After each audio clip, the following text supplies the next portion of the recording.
এজন্য আল্লাহর হাবিব বলতেন, লা নবিয়্যা বা'দি, আমার পরে কোনো নবী নাই, ওয়ালা রাসূলা, আমার পরে কোনো রাসূলও নাই। তবে লাউ কানা বা'দি নবিয়্যুন লাকানা উমর, তবে আমার পরে যদি নবী হওয়ার যোগ্যতা কারো মধ্যে থাকে, আমার কলিজার টুকরা সাহাবা ওমরের সেই যোগ্যতা আছে। প্রভু তুমি বলেছ রাসূল দেবে না, বলনি দেবে না ওমর, বলনি দেবে না হামজা তারি, খালিদ বিজয় সমর।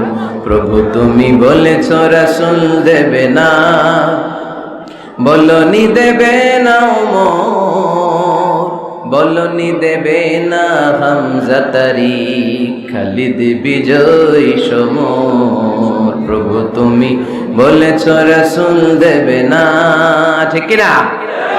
আল্লাহর হাবিব বললেন, আমার পরে কোনো নবী নাই, আমার পরে কোনো রাসূল নাই, তবে আমার পরে যদি নবী হওয়ার যোগ্যতা কারো থাকে, ওমরের সেই যোগ্যতা আছে। সুবহানাল্লাহ। পুলসিরাত, জান্নাতের দিকে এক ধাপ।